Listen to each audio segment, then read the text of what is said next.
মানুষদেরকে আহ্বান করে আনার জন্য চেষ্টা করে, মানুষকে কোরআনের সংবিধানের দিকে আনার জন্য চেষ্টা করে এক শ্রেণী মানুষ এখন উঠে পড়ে লেগেছে, নিজেকে মুসলমান বলে দাবি করে, ইমানদার বলে দাবি করে, কিন্তু সর্বদাই সে যারা ইমানদারদেরকে কোরআনের দিকে আনার জন্য চেষ্টা করে তাদেরকে হুমকি দিয়ে, তাদেরকে ধমকি দিয়ে, তাদেরকে ষড়যন্ত্র করে দিয়ে কোরআন থেকে দূরে সরিয়ে রাখার চেষ্টা করে।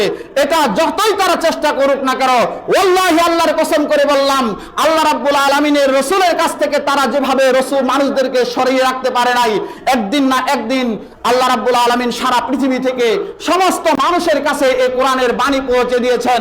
আমরা যারা কোরআনের দিকে মানুষদেরকে আহ্বান করছি, এদেরকে যেভাবে অপমান অপদস্থ করার ষড়যন্ত্র জাল বুনতেছে, তাদের ষড়যন্ত্রের জাল কুচ্ছিন কালো সফল হবে না ইনশাআল্লাহ।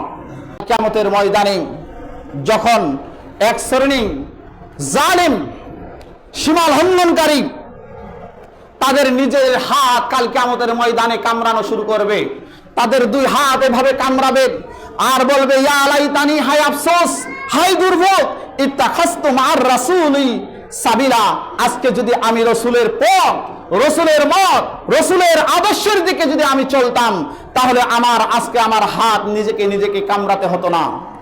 এরপর বলছেন, ইয়া ওয়াইলাতা লাইতানি, হায় আফসোস, হায় দুর্ভোগ, লাম আত্তাখিজ ফুলানান খলিলা, আমি যদি অমুক ব্যক্তিকে, অমুক মানুষটাকে আমি যদি বন্ধু হিসেবে গ্রহণ না করতাম, তাহলে আজকে আমার এই পরিণতি হতো না।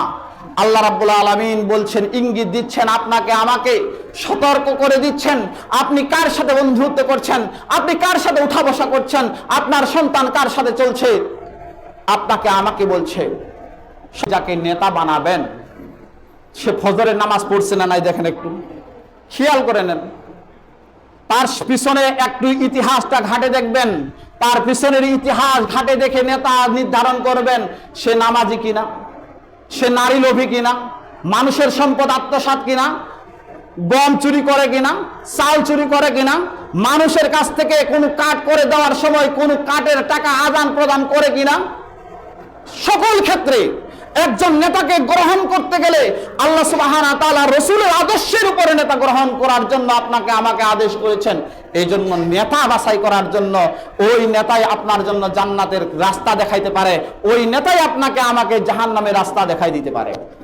সম্মানিত হাজিরিন, রাসূল সাল্লাল্লাহু আলাইহি ওয়াসাল্লামের আদর্শ অনুসরণ করাই মানে আল্লাহ রাব্বুল আলামিনের আদর্শ অনুসরণ করা। আল্লাহ রাব্বুল আলামিন বলছেন, মাইয়ুতিউর রাসূল ফাকাদ আতাআল্লাহ, সূরা নিসার 80 নম্বর আয়াত। যে ব্যক্তি আল্লাহ রাব্বুল আলামিনের, আল্লাহ রাসূলের আনুগত্য করলো, পক্ষান্তরে সে আল্লাহ রাব্বুল আলামিনের আনুগত্য করলো। এরপরে আল্লাহ রাসূল সাল্লাল্লাহু আলাইহি সাল্লাম যে হাদিসটা পাঠ করেছিলাম, সেই হাদিসটা হচ্ছে, মান আযানি ফাকাদ আযাল্লাহ, যে ব্যক্তি আমার রাসূলকে কষ্ট দিল সে পক্ষান্তরে আল্লাহ রাব্বুল আলামিনকে কষ্ট দিল। আল্লাহ রাব্বুল আলামিনকে কষ্ট দেওয়া, রাসূলকে কষ্ট দেওয়া মানে রাসূল সাল্লাল্লাহু আলাইহি সাল্লাম যে আদর্শ, যে মত, যে পথ, যেভাবে যেটা করার জন্য আদেশ করেছেন সেটা সেভাবে অনুকরণ করবে যারা, তারাই হচ্ছে আল্লাহর আনুগত্য, আল্লাহ রাসূলের আনুগত্য করলো। আর রাসূলের বাহিরে যারা গেল তারা আল্লাহ রাসূলের আনুগত্য করলো না। আর আল্লাহ রাসূল সাল্লাল্লাহু আলাইহি সাল্লামের আনুগত্যের বাহিরে গেলে আল্লাহ রাব্বুল আলামিনকে অপমান করা ছাড়া আর কিছুই হলো না। এরপরে বলছেন, ওয়ামান আযাল্লাহ, আর যে ব্যক্তিকে আল্লাহকে কষ্ট দিল, ইউশিকু আইয়াখুযাহু, অবশ্যই আল্লাহ রাব্বুল আলামিন তাকে পাকড়াও করবেন এবং ধরবেন। নাউজুবিল্লাহ। আর আল্লাহ সুবহানাহু ওয়া তাআলা যদি পাকড়াও করেন, ধরেন, তাহলে আপনার আমার পরিণতি কি হতে পারে?